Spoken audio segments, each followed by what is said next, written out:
صلوا صلوا صلوا على رسول الله. صلوا صلوا صلوا على رسول الله. على النبي صلوا صلاتنا توصلوا. السلام عليكم ورحمة الله وبركاته. ازيكم عاملين ايه؟ يا رب تكونوا بخير. النهاردة هعمل معاكم بقى الفراخ.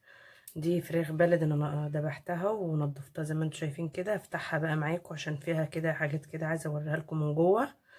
حاجة كده اول مرة تحصل معايا من زمان وانا بربي فراخ. بصراحة اول مرة تيجي معايا بالطريقة دي الفراخ بتاعتي، عشان كده ذبحتها. كانش ينفع اخليها تبيض، هي المفروض كنت جايباها للبيض، بس خليتها بقى ايه معايا شوية صغيرين يعني، فذبحتهم ماشي ونضفتهم بقى زي ما انتم شايفين كده. وهوريكم ازاي اعمل منهم كذا وجبة. ابتدي بقى دي فرخة وده ديك. تمام، هوريكم بقى الفرخة. طبعا هي الفرخة فيها الحاجات دي كانت المزرقة اللي انتوا شايفينها دي من الديك. هجيبها بقى الفرخة وهوريكم بقى ايه لما هفتحها من بطنها هتشوفوا هتلاقي جواها ايه. بسم الله الرحمن الرحيم.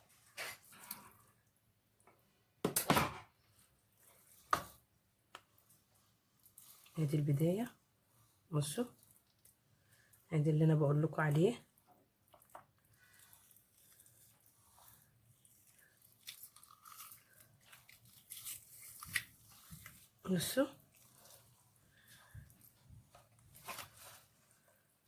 بصوا من جوه عامله ازاي.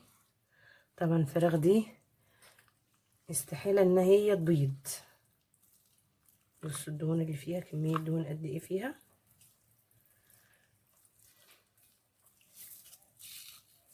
انا بصراحة بشبهها بلية الخروف.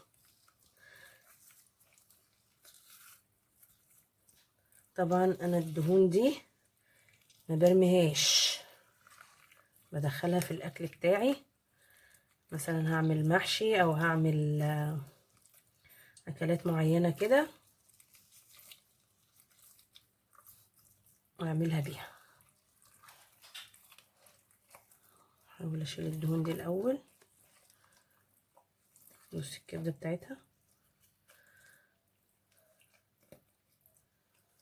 بحاول عشان اشيل الدهون يبقى زي ما هي، حتى على بعضيها كده.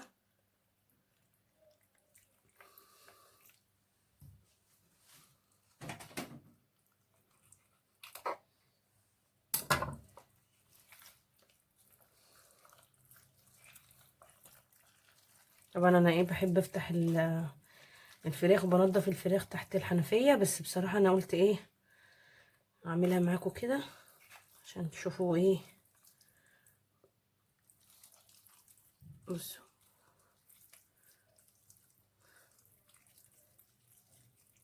الدهون فكرني بالمنبار.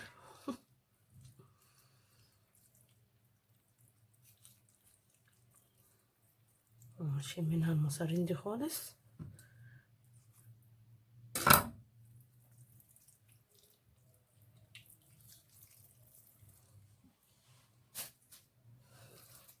بصوا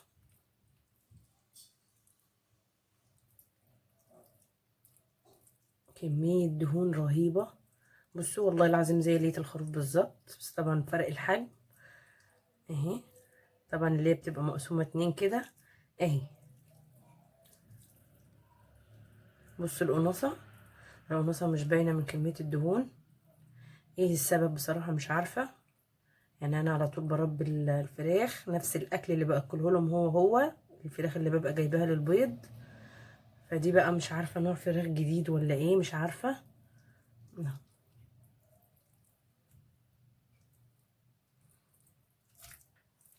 هي دي الكبدة بتاعتها هطلعها.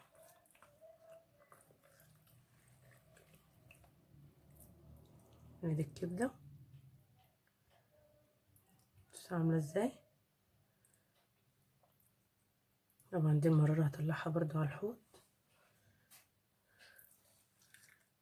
وانضفها بقى واكمل تنظيفها على الحوض. هي اصلا يعني مفيش بيض خالص، يعني بصوا مفيش عنقود بيض. المفروض ان كان يبقى فيه عنقود بيض، مش عارفه باين كده ولا لا.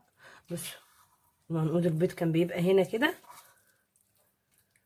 مفيش. برضو متداري بالدهون، يعني كميه دهون. بصوا تحت اللحم او تحت الجلد، بصوا الدهون عامله ازاي.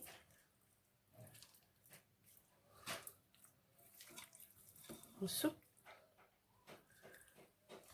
في الرقبه برضو نفس الكلام. طبعا كل الحاجات دي انا هنضفها برضو.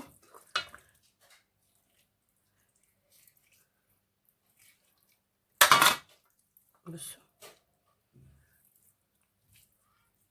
بصوا الرقبه عامله ازاي معايا،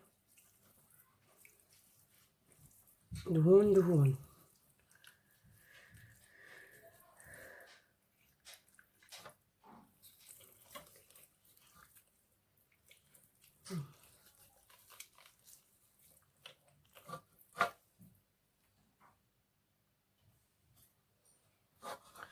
انضف بقى الديك. هشوف، انا عايزه اشوف الديك هيبقى زي الفرخه ولا لا.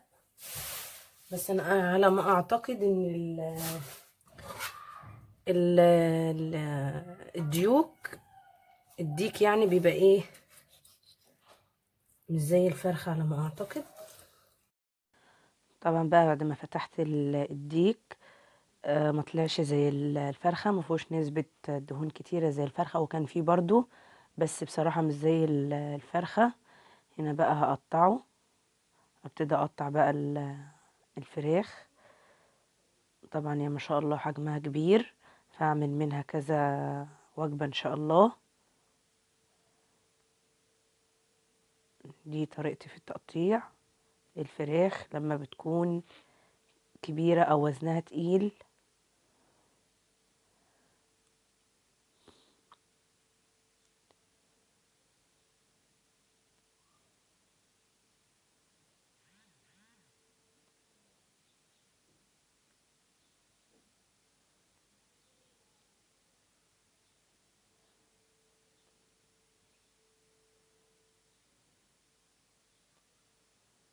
اقطع بقى كله كده. عايزة انتي بقى تخلي الاجنحة في الفرخة عادي، انا بقطعها لان اصلا محدش بيرضى ياكلها، فطبعا انا اللي باكلها. مش عارفة ليه بصراحة الصبيان مش بيحبوا ياكلوا الحوايج. احنا بنقول عليها حوايج اللي هي الأجنحة والرجول والحاجات دي، بس طبعا رجول الفراخ البلدي مش بتتاكل فبرميها. وبصراحة الراس احنا ما بنحبش ناكل الراس فبنرميها.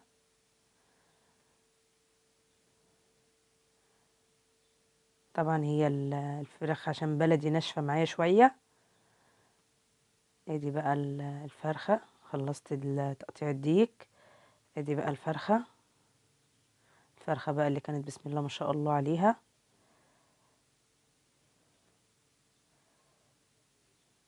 طبعا يا جماعة الحاجات الزرقاء دي زي ما قلت لكم من الديك. طبعا انا كنت حطاهم في بطارية فكانت ناشفة عليها، فكان بيطلع منها يعني كانت بتطلع كده او حصل لها كده. طبعا غسلتها ونضفتها ومفيش اي حاجة، هي يعتبر بس زي كدمة كده بس. الفراخ كانت كويسة معايا ما شاء الله وكانت حلوة وما كانش فيها اي حاجة.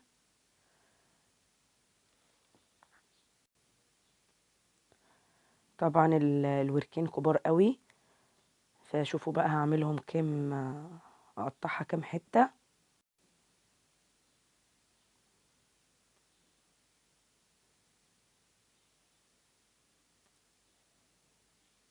هقطع الورك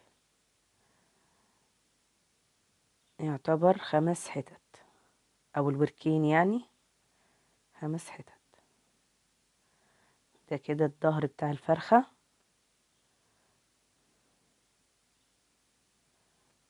اهو. في لحم برضه اهو.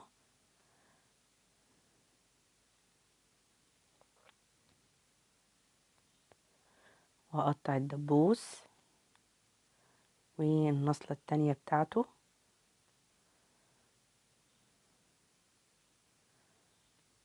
طبعا الفراخ اللي بتبقى في البيت بتبقى لها طعم تاني عن بتاعة بره، وخصوصا البلدي، او بمعنى اصح دي كانت فراخ فيومي مش بلدي صافي.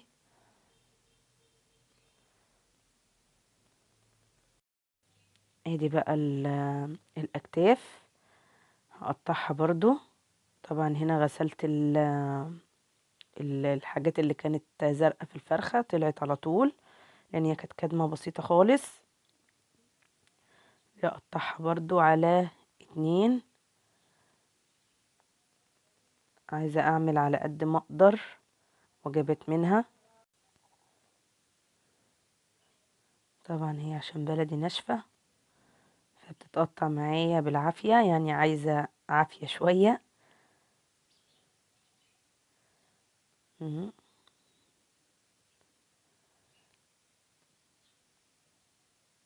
طبعا الحتة متقطعة ما شاء الله حلوة مش صغيرة. ادي بقى كده خلاص عملت منهم 4 وجبات. معايا هنا الأجنحة والرقب والكبد والقوانص وجبة، والأوراق وجبة، يعني عملت 4 وجبات منهم.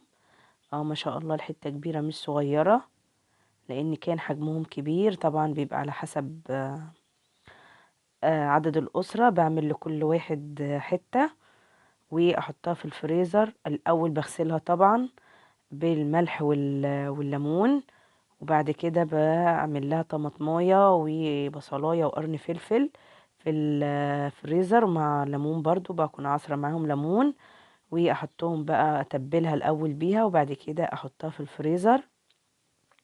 كل وجبه في كيس، واطلع لما احب اجي اعمل اطلع كل كيس. وطبعا بتبقى طالعه زي ما يكون لسه مدبوحه. ما بيبقاش فيها البقع الدموية اللي بتبقى في العظم دي، الفراخ المتخزنة. طبعا بتبقى أحلى وأحسن. ودي بقى كانت طريقتي في أذبح الفراخ يعني وتنظيف الفراخ وإزاي خزنتها. يا رب بقى تكون عجبتكم الطريقة، وما تنسونيش في اللايك والاشتراك، والسلام عليكم ورحمة الله وبركاته.